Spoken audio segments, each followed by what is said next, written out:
మీ పేరండి? నా పేరు చెల్లు భార్గవ్. ఎక్కడ ఉంటారు సార్? నేను తుమ్మలపాలెం వాస్తవ్యం. ఏం చేస్తుంటారు? నేను అమెరికాలో సాఫ్ట్వేర్ ఇంజనీర్ అండి. అవునండి. ఓటేయడానికి వచ్చానండి. ఎంత ఖర్చు పెట్టుకుని వచ్చారు ఇక్కడికి? దాదాపు 2.5 లక్షలు పెట్టి వచ్చానండి. భార్గవ్ గారి ఓటు విలువ 2,50,000. 2,50,000 అండి. అంటే ఎవరి మీద అభిమానంతో వచ్చారు? నేను పవన్ కళ్యాణ్ గారి మీద అభిమానంతో వచ్చానండి. మరి ఓటు ఎవరికి వేశారు? కానీ అంటే ఇప్పుడు పొత్తు భాగంలో ఉన్నాం కాబట్టి టీడీపీకి వేయాల్సి వచ్చి టీడీపీకి వేసానండి. పిఠాపురం నుంచి కళ్యాణ్ గారు పోటీ చేస్తారు కదా, గెలుస్తారంటారా? ఖచ్చితంగా గెలుస్తారని అందరూ అంటున్నారు. నాకు కూడా గట్టి నమ్మకం ఉంది. ఈసారి ఖచ్చితంగా పిఠాపురం ప్రజలందరూ దగ్గరుండి గెలిపించి ఆయన్ని శాసనసభకు పంపిస్తారని గట్టిగా బలంగా నమ్ముతున్నాను. ఓటింగ్ శాతం అయితే పెరిగింది. మరి ఆ పెరిగిందంటే ప్రభుత్వం మీద వ్యతిరేకతతో పెరిగిందంటారా, లేదా ప్రభుత్వం ఇచ్చే పథకాలు నచ్చి పెరిగిందంటారా? ఖచ్చితంగా ఇదైతే అంటే పొలిటికల్ అనలిస్ట్ చెప్తున్న ప్రకారం ఓటింగ్ పర్సంటేజ్ ఎప్పుడైతే పెరుగుతుందో 3 to 5% ఇప్పుడు పెరిగిందని అంటున్నారు. దాదాపు 3 to 5%, 79 నుంచి 82 లేదా 83% మధ్యలో ఉందంటున్నారు. ఎప్పుడైతే ఓటింగ్ శాతం పెరిగిందో అది ఖచ్చితంగా ప్రభుత్వ వైఖరిని అపోజ్ చేస్తేనే ప్రజలు ప్రభుత్వాన్ని మార్చాలని ఎక్కువగా వచ్చి ఓట్ వేయడం జరుగుతుంది. సో ఆ అనాలిసిస్, ఆ లాజిక్ ప్రకారం ఆలోచిస్తే ఇది ఖచ్చితంగా ఓటింగ్ పెరిగింది అంటే ప్రభుత్వ వ్యతిరేక ఓటు అనే చెప్పాలండి. మీరు యూఎస్లో ఉంటున్నారు కదా, మరి ఇక్కడ రాజకీయాలు అబ్జర్వ్ చేస్తూ ఉంటారా? ఖచ్చితంగా. అంటే మా ఊరు స్థాయి నుంచి మా మండల స్థాయి మళ్ళీ మా జిల్లా స్థాయి వరకు అబ్జర్వ్ చేస్తూ ఉంటాను. మీ అందరికీ తెలిసిన విధంగా మా ఊర్లో ₹1 కూడా ఖర్చు పెట్టకుండా జన చైతన్యం తీసుకొచ్చి ఎంపీటీసీగా గెలిచిన మా తేజ పోలిశెట్టి, ఆయన దగ్గర నుంచే మార్పు స్టార్ట్ అయింది. ఇంకా అదే మార్పు ఇంకా జిల్లా వారీగా మండల వారీగా అది చూస్తూనే ఉన్నాము. మాకు అవకాశం ఎప్పుడు వస్తుందని మేము వెయిట్ చేస్తున్నాము. మా ఎంపీటీసీ కానీ మా ఎమ్మెల్యే కానీ లేదా మా జిల్లా పరిషత్ శాఖ కానీ ఎప్పుడైతే జనసేన వైపు వస్తుందో మేము అందరం ఖచ్చితంగా నిలబడి ఓటుకు రూపాయి పెట్టి కొనకుండా ఖచ్చితంగా గెలిచి చూపిస్తాం. తుమ్మలపాలెంలో తేజ పోలిశెట్టితో మొదలైన మార్పు రేపు 2024 ఎలక్షన్లో రాష్ట్రం మొత్తం కనిపించబోతుందంటారా? కనిపిస్తుంది అని గట్టిగా నమ్ముతున్నానండి. జీరో బడ్జెట్ పాలిటిక్స్ మీద నాకు నమ్మకం లేదు. బట్ మిగతా పార్టీస్తో పోల్చుకుంటే జనసేన అన్నది ఒక తామరాకు మీద నీటి బిందువు లాంటిది. అది అలానే ఎదగాలి. అలానే లోక్నాయక్ జయప్రకాష్ గారు కూడా వచ్చారు. పాపం ఆయనకి అంత పాపులారిటీ లేకపోవడం వల్ల నిజాయితీ అయిన వ్యక్తి అయినా కానీ ఆయన అంత జనాల్ని అటెండ్ చేయలేకపోయారు. ఎప్పుడైతే పాపులారిటీ ప్లస్ సిన్సియారిటీ ఉంటుందో దాంట్లో అచీవ్మెంట్ ఎక్కువ ఉంటుందని నా నమ్మకం. సో ఖచ్చితంగా జనసేన అలానే గెలిచింది. రాజకీయంగా జనంలో మార్పు వచ్చింది అంటున్నారు. మరి మీడియాలో ఏమైనా మార్పు కనిపించింది అంటారా మీరు? మీడియా కంప్లీట్గా బయాస్డ్గా ఉందండి. అంటే ఇప్పుడు కొన్ని మీడియా ఛానల్స్ ఉన్నాయి. ఇప్పుడు మెగా బాక్స్ ఆఫీస్ లేదా నిన్న ఒక టీవీ ఛానల్ కానీ చిన్న చిన్న ఛానల్స్ అయినా కానీ వీటికి ఎక్కువ ప్రజా స్పందన రావడం అండ్ పాపులారిటీని అటైన్ చేసుకోవడం అది ఓన్లీ సిన్సియారిటీ బేస్డ్ మీదే పాపులారిటీ వస్తుందండి. మెయిన్ స్ట్రీమ్ మీడియా మాత్రం అంత బయాస్డ్గా ఉంది. బట్ ఏమో పవన్ కళ్యాణ్ గారు లాంటి వాళ్ళు సీఎంగా అయ్యి ఇంకా ఫ్యూచర్లో ఏమన్నా దీని మీద రెగ్యులేషన్స్ ఏమైనా తీసుకొస్తే అన్బయాస్డ్ ఛానల్స్ వస్తే ఒపీనియన్స్ బాగా చెప్పగలరు. అండ్ ఒపీనియన్స్ చెప్పగలిగితే మార్పు.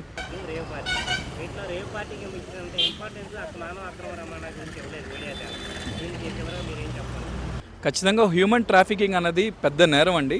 అది మన తల్లికో మన చెల్లికో మన చుట్టాలకో ఎవరికి జరిగినా మనందరికి బాధ కలిగిస్తుంది. దాని గురించి మాట్లాడాలి, దాని గురించి అవేర్నెస్ రావాలి, దాని గురించి అవగాహన వచ్చి ఎవరన్నా ఏదైనా జరిగితే గొంతెత్తి చెప్పేటట్టు ఉండాలి. అలాంటి సొసైటీ లేదు మన దగ్గర. మన చెల్లో మన తెలిసిన వాళ్ళ బంధువులు అయినా కానీ మనందరం మహా అయితే పోలీస్ కంప్లైంట్ ఇస్తాం, అక్కడితో ఆగిపోతాం. కానీ దాని గురించి రెవల్యూషన్ జరగాలి. రెవల్యూషన్ జరిగి దాన్ని ఏం చేస్తే ఎరాడికేట్ చేయొచ్చు లేదా దాన్ని ఏం చేస్తే దాని లెవెల్ దాటి దాన్ని ఆపగలం అన్నది ప్రజల్లో అవేర్నెస్ రావాలంటే అది మెయిన్ స్ట్రీమ్ మీడియా వల్లే జరిగిద్ది. అది ఇప్పుడు మన దురదృష్టకరం. దాని గురించి మాట్లాడకుండా రేవ్ పార్టీల గురించి కానీ పంపు సెట్ల గురించి కానీ వీటి గురించి మాట్లాడుతున్నారు. అది మన దురదృష్టం. బట్ మెయిన్ స్ట్రీమ్ మీడియా దీని మీద ఫోకస్ చేస్తే బాగుంటుంది. మనం ఇప్పుడున్న టైమ్స్లో అంతా పార్టీ బయాస్డ్గా లేదా పొలిటికల్ ఎజెండాతో మూవ్ అవుతున్నారు. అది చాలా దురదృష్టకరం. మనం అలాంటి సొసైటీలో ఉండిపోయాం. ఏ పార్టీ గెలిస్తే ఆ పార్టీకి కొమ్ము కాసే నాయకులు వాళ్ళకి సీట్ వస్తుందని ఎక్స్పెక్ట్ చేసి వాళ్ళని ఎట్లా అయినా ప్రొటెక్ట్ చేసుకోవాలి, వాళ్ళ లీడర్ని ప్రొటెక్ట్ చేసుకోవాలన్న ధోరణిలో అందరూ ఉన్నారు తప్ప యాక్చువల్గా గ్రౌండ్ రియాలిటీ ఎవరికి తెలియట్లేదు. గ్రౌండ్ రియాలిటీ అనేది కామన్ బేసిక్ వర్డ్ అయిపోయినా యాక్చువల్ గ్రౌండ్ రియాలిటీ అంటే ఏంటో నార్మల్ గ్రౌండ్ రియాలిటీ అన్న వర్డ్కి తేడా తెలియకుండా పోతుంది. పవన్ కళ్యాణ్ గారు అప్పటికి చెప్పారు ఇలా 30,000 ఉమెన్ ఇలా హ్యూమన్ ట్రాఫికింగ్ వల్ల వెళ్ళిపోయారని. అట్లీస్ట్ అందులో మనం 0.5% వేసుకున్న 15,000 మెంబర్స్ వెళ్ళిపోయి ఉండొచ్చు అని గట్టి నమ్మకం. ఇది మన ఇన్ఫర్మేషన్ కాదు, కేంద్ర స్థాయి నుంచి వచ్చింది.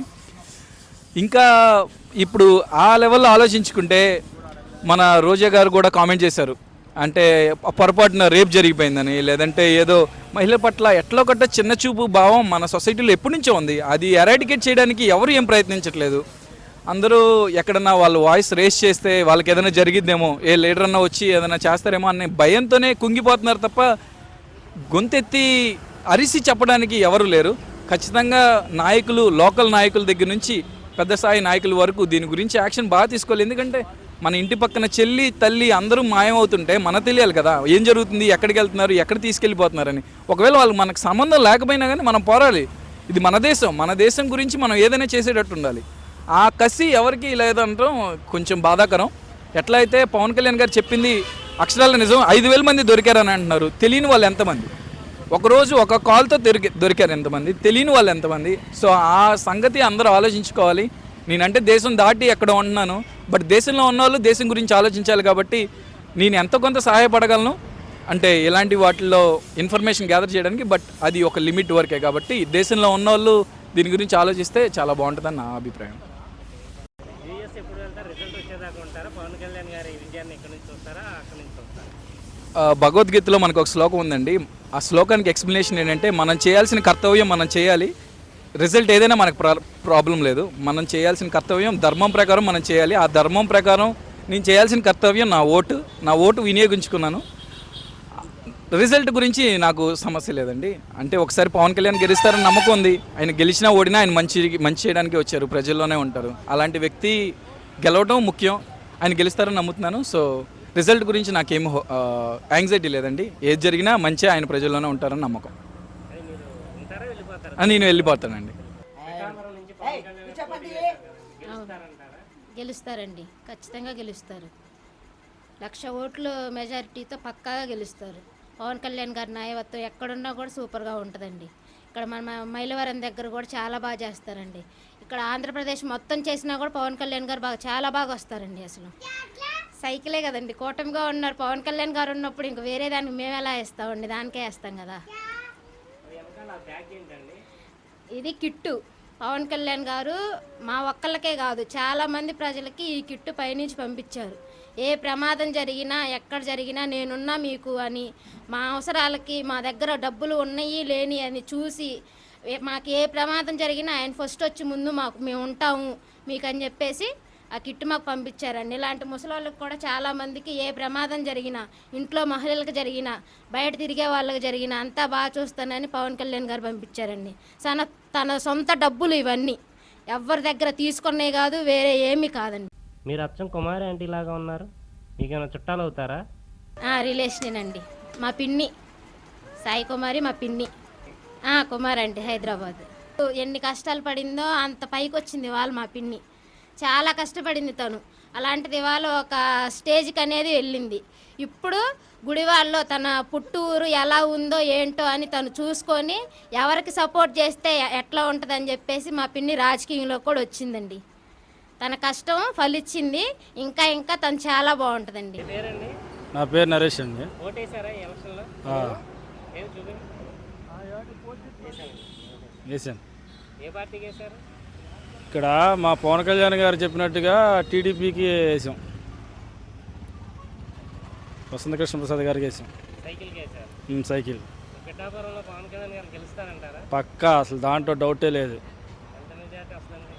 నేను 1,00,000 లోపలే, 90,00,000 దాంట్లో అసలు డౌటే లేదు. క్లియర్ మొత్తం ఊరు మొత్తం వన్ సైడే. మీ పేరు? నా పేరు హనుమంత్ అండి. ఓటేసారా? ఓసాను సార్. ఏ పార్టీకి వేశారు? టీడీపీకి, జనసేనకి వేసాం. ఎమ్మెల్యే వసంత కృష్ణ ప్రసాద్ గారు, ఎంపీ మాత్రం కేసినేని చిన్ని గారు. 2 సైకిలే సార్. పిఠాపురం నుంచి పవన్ కళ్యాణ్ గారు పోటీ చేస్తారు కదా, గెలుస్తారంటారా? పక్కాగా గెలుస్తారండి. ఎవరైనా సరే తల వంచాల్సిందే.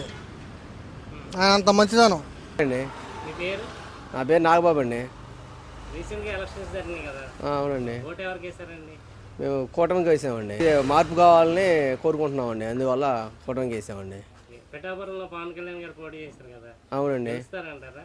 గెలుస్తుందండి బాబు, చిన్న మాట అడుగుతుంది, అంత మాట అన్నారు. మెజార్టీతో బాగా వస్తారండి దెబ్బ. ఈసారి మడుగు 1,00,000 పైనే వస్తుంది అనుకుంటున్నారండి. పిఠాపురం నుంచి పవన్ కళ్యాణ్ గారు పోటీ చేస్తున్నారు కదా, గెలుస్తారంటారా? అసలుకి మనం చూస్తున్నామండి యూట్యూబ్లో కానీ ఎక్కడ చూసినా కూడా ఒక ప్రభంజనం లాగా ఉంది ఏంటి. ఆ ప్రభంజనంలో ఎవరైనా సరే వరలో కొట్టుకోవాల్సింది తప్పితే ఎవరికి అవకాశాలు లేవండి. 1,00,000 అంటున్నారు, 1,00,000 కాదు ఇంకా పెంచే వస్తుందని మా అందరి ఆలోచన అండి. అసలుకి మామూలుగా రాదండి, పిఠాపురం మాత్రం మామూలుగా రాదు ఏంటి. ఎవరు నిలబడ్డా ఏంటి, ఆ జగనే వచ్చినా సరే దాంట్లో కొట్టుకుపోవాల్సింది తప్పితే ఎవ్వరూ నిలబడలేరండి.